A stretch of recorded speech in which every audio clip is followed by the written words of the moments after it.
From the early 90s to just a couple of years ago, Lori Dew was a familiar face on network news. She has the distinction of being the only person to anchor at all big three cable networks, CNN, MSNBC, and most recently Fox, where she served as anchor from 2000 to 2008 and also hosted her own weekend show. The campaign trail getting rougher tonight. Candidates turning from subtle jabs to outright insults. But behind Lori's impressive career, glamorous looks, and rising star status was a painful secret she hid for more than a decade. I recently met with Lori in New York City to talk about her 15-year battle with alcohol and how she finally got sober. When people look at me, they say, "You don't look like an alcoholic. How on earth could you have these kinds of problems?" But outward appearances are obviously very deceiving, and they certainly were in my case. From the outside, I had it all. I had a great job at Fox News Channel. I had more friends than I could count, family that loved me, a beautiful apartment, the ability to take nice vacations, et cetera, et cetera, et cetera. None of that mattered because in the inside, I was a shell of a person. My self-esteem was very low, which is why in my 20s I turned to alcohol. It made me feel better, made me feel more confident. It seemingly made me happier, but as the years went on and my problem didn't get better, it actually got worse.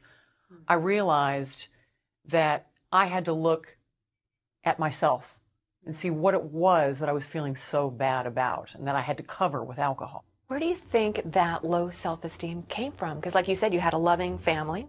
There was something inside of me that said, "Lori, you're not good enough." I don't know where it came from. That's something that I still ask myself. You know, some of it, I think, some of my low self-esteem, I think, started in my teenage years when a lot of us go through that awkward period. Well, I was very awkward. I was very tall and gawky and not one of the popular girls. And I think when I got a little older, alcohol was a way for me to fit in. And it was a way for me to feel like I mattered, and it helped me feel like I belonged. And then the drinking just went from sort of normal in my early 20s. It wasn't even that bad in college. But then as I went into my 20s, it grew and grew. And then my drinking really took off in my 30s when I moved to New York. How bad did it get? When my drinking was at its worst, I would drink heavily 2 or 3 nights a week and end up going to work or on weekends very hungover. And playing the same tape in my head over and over again. How could I have done this again? How could I have gone out and gotten so drunk last night when I swore that I was only going to have 1 or 2 drinks? And that was a question that after years and years of asking, I stopped asking. Why did I do this? I just accepted the fact that that's how I thought I had to live. I really and truly thought that I had to drink every day or every other day in order just to live a normal life. I drank to make myself more interesting to others, and I drank to make other people more interesting.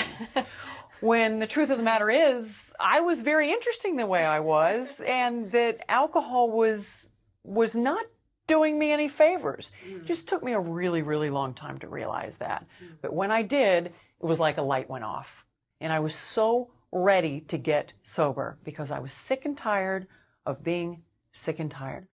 So when I made my decision, I literally got on my knees and I begged God for help the morning of March 14th, 2007. I said, "I cannot do this anymore, God. Please help me."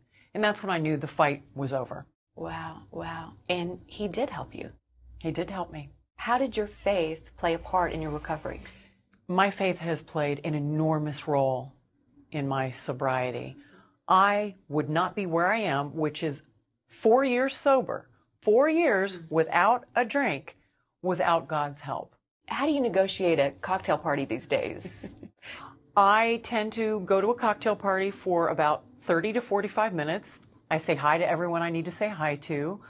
I shake hands, I have short conversations with people, etc., and then I leave. And you drink Pellegrino. And I drink Pellegrino. You know, I wish I had bought stock in either Perrier or Pellegrino 4 years ago, because that's all I drink. It's probably all I will drink the rest of my life. Sometimes it's Pellegrino with lemon. Sometimes it's Pellegrino with lime. Sometimes if I'm really crazy, it'll be an orange slice, or maybe I'll mix it with orange juice, but it's all about the sparkling water. And that's okay. I love it.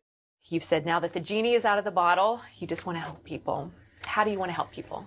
I want to help people know that they are not alone. There are so many people who have an addiction to something, but maybe they're afraid to admit it. And even if they admit it, they're afraid to get help because they don't know where to go and they don't know what to do and they don't know that there are literally tens of thousands of resources out there available.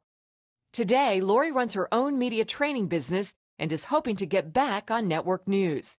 She says Fox let her go because her contract had expired and they couldn't come to an agreement, not because of alcohol.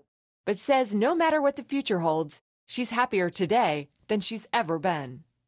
I'm grateful because going through this journey of sobriety and increasing my spiritual life has made me a much stronger person and a much happier person. And the woman you see sitting before you today is a really happy one. I feel like I'm finally becoming the woman I was meant to be. Yeah. And perhaps I'm becoming the woman God wants me to be. Wendy Griffith, CBN News, New York.